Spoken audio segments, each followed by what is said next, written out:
Cipher का मामला, cipher आ गया जी। मुझे आप ये बताएं, नेशनल सिक्योरिटी काउंसिल की जो है वो मीटिंग की पहली सदारत जो है वो किसने की? वज़ीर आज़म तो इमरान खान थे। मैं उस कमेटी का हिस्सा नहीं था, लेकिन हमारी पार्टी के और लोग वफाकी वज़रा उस कमेटी के अंदर बैठे थे। आज उनमें से मेरे ख्याल में शायद एक आधे के अलावा बाकी सब छोड़ चुके हुए हैं। मेरे ख्याल में गालिबन शायद अपना एक ऐसे वज़ीर हैं जो अभी नहीं छोड़े, उन्होंने नहीं छोड़ा, लेकिन उन पर भी मैं आऊँगा, बाद में बात करता हूँ। बाकी सब तो छोड़ गए। शीरी मज़ारी भी थी उसमें, मैं फवाद चौधरी भी उस वक्त बैठे हुए थे, परवेज़ खटक भी बैठे हुए थे, ये सब छोड़ गए। अब उसमें उस वक्त के DGI भी बैठे थे, उस वक्त के चीफ ऑफ आर्मी स्टाफ भी बैठे थे, नेवल चीफ भी बैठे थे, एयर चीफ भी बैठे थे, सेक्रेटरी खारजा भी बैठे थे, फॉरेन मिनिस्टर भी उस वक्त के मौजूद थे।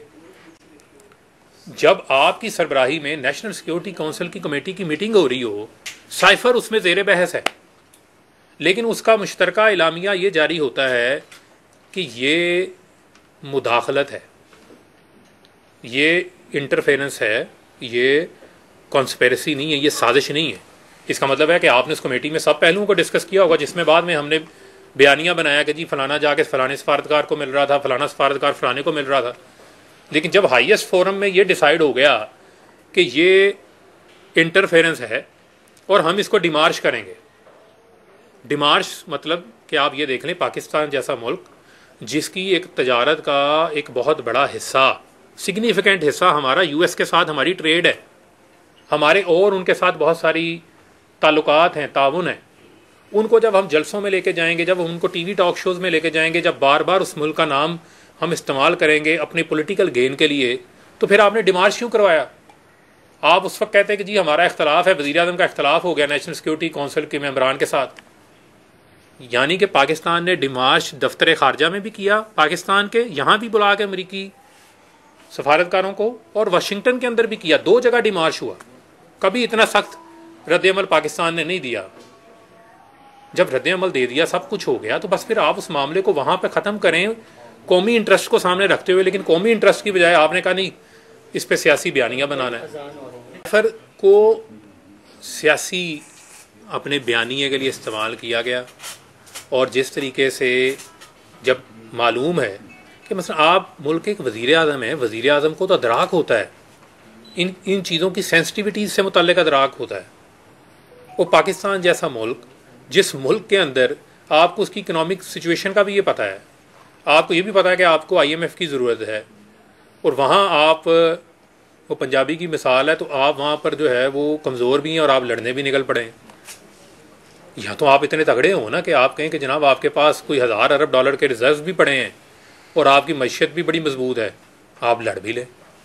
जब आप कमज़ोर हैं, जब आपने पल पल के ऊपर आपको IMF की जो है वो वेंटिलेटर्स की ज़रूरत है, उस वक्त फिर आपको वहाँ भी तदब्बुर और हिकमत से चलना है, वहाँ भी आपको लीडरशिप शो करनी है, जज्बात नहीं शो करने। फिर मुझे ये बताएं, फिर लीडर में और एक आम शहरी में फ़र्क क्या है? लीडर तो वो होता है ना जो एक रास्ता दिखाता है, जो गाइडेंस देता है, जो लीडरशिप शो करता है, जो बाकियों से बेहतर सोचता है, बाकियों से बेहतर क़यादत कर सकता है। जब आप में और नीचे एक आम आदमी के जज्बात में फ़र्क नहीं है, तो फिर आप मुल्क को कैसे आगे लेके चल सकते हैं, मुल्क को कैसे लीड कर सकते हैं? उसका भी मुल्क को नुकसान हो। फिर तोशा खाना में हमने बड़ी तनकीद की जनाब, जरदारी के ऊपर, नवाज शरीफ के ऊपर, बाकियों के ऊपर हम तनकीद करते रहे कि जी ये क्लासीफाइड इन्फॉर्मेशन। भाई मैं ट्वीटें करता रहा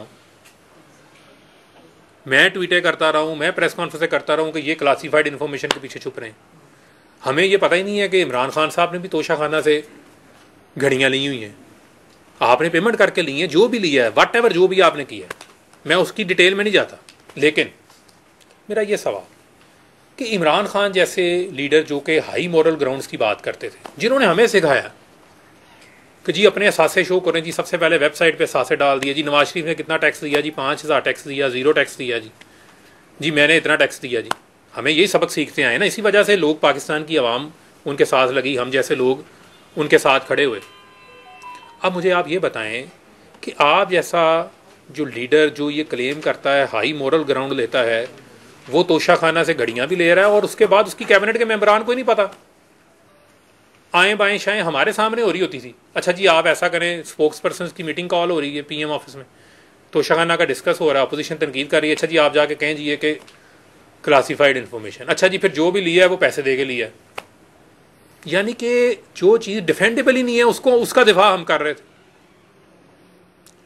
अल्टीमेटली वो मालूम पड़ा कि फिर जाहिर बात है, अगर आपने अपनी जो डॉक्यूमेंट्स हैं जो आपने जो शो करने थे उसके मुताबिक आपने उसको मेंशन नहीं किया इलेक्शन कमीशन के गोशवारों के अंदर, तो उसका जवाब दे तो आपको होना पड़ेगा। लेकिन मेरा आज भी बुनियादी सवाल ये है कि इमरान खान साहब जो हाई मॉरल ग्राउंड लेते हैं इस बात के ऊपर, उनको ये जेब ही नहीं देता था, या वो पहले दिन आके बता देते कि मैंने घड़ियाँ ली हुई हैं या तोशाखाना से मैंने ये चीज़ें ली हैं, किसी को मालूम ही नहीं है। मैंने उस वक्त के कैबिनेट सेक्रेटरी से पूछा, वैसे ही बाय द वे मैंने उनसे पूछ लिया, मैंने कहा जी ये कोई ऐसा कोई मामला है, तो उन्होंने मुझे चुप करके खामोश हो गए। उन्होंने मुझे इस तरह का इंप्रेशन दिया कि बस कुछ चीज़ें हैं लेकिन वो बता नहीं सकते। उस वक्त मैं वजीर था कि वो कुछ बता नहीं सकते क्योंकि उनके पास इंफॉर्मेशन होती तो हमसे ये चीज़ें छुपाई जाती रही, हमें कहा जाता रहा जी ये क्लासीफाइड इन्फॉर्मेशन है, क्लासीफाइड इन्फॉर्मेशन। बाद में जब चीज़ें सामने, ये चीज़ें सामने आ गई। अच्छा जी फिर अब्दुल कादर ट्रस्ट वाला मामला आ गया, अच्छा जी आपने ट्रस्ट बना लिया जी, यार आपने शौकत खानम हॉस्पिटल भी तो बनाया, शौकत खानम हॉस्पिटल के ऊपर तो कोई सवाल नहीं उठाता, उसके लिए आपने फंड रेजिंग कर ली थी, सब कुछ कर लिया था। अगर आपने अल कादर यूनिवर्सिटी ट्रस्ट आपने बनाना था तो आपने जो है वो, मुझे किसी शख्स से कोई इख्तलाफ नहीं है, लेकिन आपने बंद लिफाफे में ही जो है वो पास करवा दिया कैबिनेट से। कैबिनेट को पता ही नहीं किसी को, मैं उस पर कैबिनेट का हिस्सा नहीं था, लेकिन जो हुआ यही चीज़ें कोड हो रही हैं ना। जो हाई मॉरल ग्राउंड की बार बार बात होती है वहां पर आपके फिर हाई मॉरल ग्राउंड्स कहाँ पे चले गए? इसका मतलब आपने कॉम्प्रोमाइज़ किया। फिर आप भी कहीं ना कहीं पे कॉम्प्रोमाइज़ आप थे, वो आप उसका बरमला एक्सेप्ट करें, नहीं फिर कहेंगे नहीं जी मैं बहुत अच्छा हूँ बाकी सारे बुरे हैं। तो इन चीज़ों के जवाबात तो आपको देने हैं, ये ब्लैक होल्स तो आपके एंड के ऊपर मौजूद हैं, इनके जवाबात में नहीं आप दे रहे। एक तरफ आप वायलेंस की पॉलिटिक्स को परवान चढ़ा रहे हैं, दूसरी तरफ जो है वो आपका हाई मॉरल ग्राउंड भी आपके पास मौजूद नहीं है, तीसरी जानिब जो है वो आप मुल्क की सलामती के इदारों को जो है वो आप उनके साथ हेड ऑन, उनको टेक ऑन कर रहे हैं। यार को समझ आती है, को मुल्क का दुश्मन करे, को भारत करे या कोई और करे तो पता लगता है यार ये हमारे दुश्मन है। अब यहीं पे बैठ के, अब उससे सोशल मीडिया पे, जो सोशल मीडिया पे लोग हैं, जो पाकिस्तान की यूथ है, मैं उनसे आज बात कर रहा हूँ, उनसे ये सवाल कर रहा हूँ। आप यकीनन अब मेरी प्रेस कॉन्फ्रेंस के डिफरेंट पर्सपेक्टिव आप ले सकते हैं, लेकिन ये सवाल मैं आपके सोचने के लिए छोड़ के जा रहा हूँ कि आप इसको सोचें ठंडे दिमाग से, कुछ वक्त लें, हकाइक का जायज़ा लें कि कहाँ कहाँ पे जिन तजादात का मैंने जिक्र आपके साथ किया है क्या वो तजादात मौजूद हैं या नहीं मौजूद। मैं नहीं आपको कह रहा कि आप इस पार्टी का साथ दें या आप उस पार्टी का साथ दें या ना दें। आपको